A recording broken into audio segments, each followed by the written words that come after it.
ज्ञान फोल्डर कहानी की दुनिया में आपका स्वागत है। करें भगवान विष्णु मत्स्य का अवतार पृथ्वी को बचाने के लिए। विष्णु पुराण के अनुसार दिए गए मत्स्य अवतार भगवान विष्णु के प्रथम अवतार है। मछली के रूप में अवतार लेकर भगवान विष्णु ने एक ऋषि को सब प्रकार के जीव जंतु एकत्रित करने के लिए कहा और पृथ्वी जब जल में डूब रही थी तब मत्स्य अवतार में भगवान ने उस ऋषि की नाव की रक्षा की। इसके पश्चात ब्रह्मा ने पुनः जीवन का निर्माण किया। एक दूसरी मान्यता के अनुसार एक राक्षस ने जब वेदों को चुराकर सागर की अथाह गहराई में छुपा दिया तब भगवान विष्णु ने मत्स्य रूप धारण करके वेदों को प्राप्त किया और उन्हें पुनः स्थापित किया। मत्स्य अवतार की कथा। एक बार ब्रह्मा जी की असावधानी के कारण एक बहुत बड़े दैत्य ने वेदों को चुरा लिया। उस दैत्य का नाम हयग्रीव था। वेदों को चुरा लिए जाने के कारण ज्ञान लुप्त हो गया।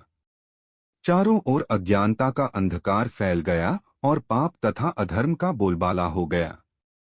तब भगवान विष्णु ने धर्म की रक्षा के लिए मत्स्य रूप धारण करके हयग्रीव का वध किया और वेदों की रक्षा की। भगवान ने मत्स्य का रूप किस प्रकार धारण किया, इसकी विस्मयकारिणी कथा इस प्रकार है। कल्पांत के पूर्व एक पुण्यात्मा राजा तप कर रहा था। राजा का नाम सत्यव्रत था। सत्यव्रत पुण्यात्मा तो था ही, बड़े उदार हृदय का भी था। प्रभात का समय था। सूर्योदय हो चुका था। सत्यव्रत कृतमाला नदी में स्नान कर रहा था। उसने स्नान करने के पश्चात जब तर्पण के लिए अंजलि में जल लिया तो अंजलि में जल के साथ एक छोटी सी मछली भी आ गई। सत्यव्रत ने मछली को नदी के जल में छोड़ दिया। मछली बोली, राजन, जल के बड़े बड़े जीव छोटे छोटे जीवों को मारकर खा जाते हैं। अवश्य कोई बड़ा जीव मुझे भी मारकर खा जाएगा। कृपा करके मेरे प्राणों की रक्षा कीजिए। सत्यव्रत के हृदय में दया उत्पन्न हो उठी। उसने मछली को जल से भरे हुए अपने कमंडलू में डाल लिया। तभी एक आश्चर्यजनक घटना घटी।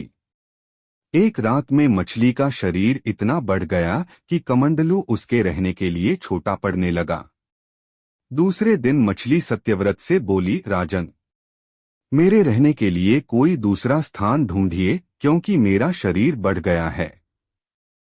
मुझे घूमने फिरने में बड़ा कष्ट होता है। सत्यव्रत ने मछली को कमंडलू से निकालकर पानी से भरे हुए मटके में रख दिया। यहाँ भी मछली का शरीर रात भर में ही मटके में इतना बढ़ गया कि मटका भी उसके रहने के लिए छोटा पड़ गया। दूसरे दिन मछली पुनः सत्यव्रत से बोली, राजन, मेरे रहने के लिए कहीं और प्रबंध कीजिए क्योंकि मटका भी मेरे रहने के लिए छोटा पड़ रहा है। तब सत्यव्रत ने मछली को निकालकर एक सरोवर में डाल किया, किंतु सरोवर भी मछली के लिए छोटा पड़ गया।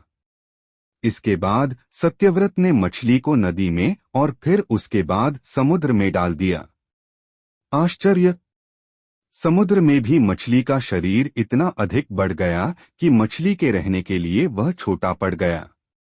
आठ मछली पुनः सत्यव्रत से बोली, राजन, यह समुद्र भी मेरे रहने के लिए उपयुक्त नहीं है। मेरे रहने की व्यवस्था कहीं और कीजिए। अब सत्यव्रत विस्मित हो उठा। उसने आज तक ऐसी मछली कभी नहीं देखी थी। वह विस्मय भरे स्वर में बोला, मेरी बुद्धि को विस्मय के सागर में डुबो देने वाले आप कौन हैं? नामक दैत्य ने वेदों को चुरा लिया है। जगत में चारों ओर अज्ञान और अधर्म का अंधकार फैला हुआ है।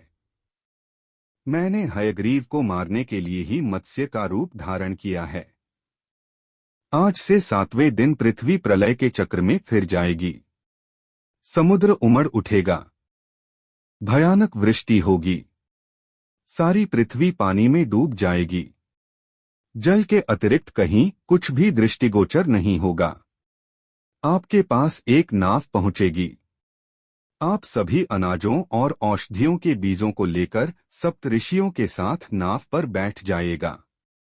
मैं उसी समय आपको पुनः दिखाई पड़ूंगा और आपको आत्मतत्व का ज्ञान प्रदान करूंगा। सत्यव्रत उसी दिन से हरि का स्मरण करते हुए प्रलय की प्रतीक्षा करने लगे। सातवें दिन प्रलय का दृश्य उपस्थित हो उठा। समुद्र भी उमड़कर अपनी सीमाओं से बाहर बहने लगा। भयानक वृष्टि होने लगी। थोड़ी ही देर में सारी पृथ्वी पर जल ही जल हो गया। संपूर्ण पृथ्वी जल में समा गई। उसी समय एक नाव दिखाई पड़ी। सत्यव्रत सप्त ऋषियों के साथ उस नाव पर बैठ गए। उन्होंने नाव के ऊपर संपूर्ण अनाजों और औषधियों के बीज भी भर लिए। नाव प्रलय के सागर में तैरने लगी। प्रलय के उस सागर में उस नाव के अतिरिक्त कहीं भी कुछ भी नहीं दिखाई दे रहा था। सहसा मत्स्य रूपी भगवान प्रलय के सागर में दिखाई पड़े। सत्यव्रत और सप्त ऋषिगण मत्स्य रूपी भगवान की प्रार्थना करने लगे। भगवान से आत्मज्ञान पाकर सत्यव्रत का जीवन धन्य हो उठा। वे जीते जी ही जीवन मुक्त हो गए। प्रलय का प्रकोप शांत होने पर मत्स्य रूपी भगवान ने हयग्रीव को मारकर उससे वेद छीन लिए। भगवान ने ब्रह्मा जी को पुनः वेद दे दिए। इस प्रकार भगवान ने मत्स्य रूप धारण करके वेदों का उद्धार तो किया ही, साथ ही संसार के प्राणियों का भी अमित कल्याण किया।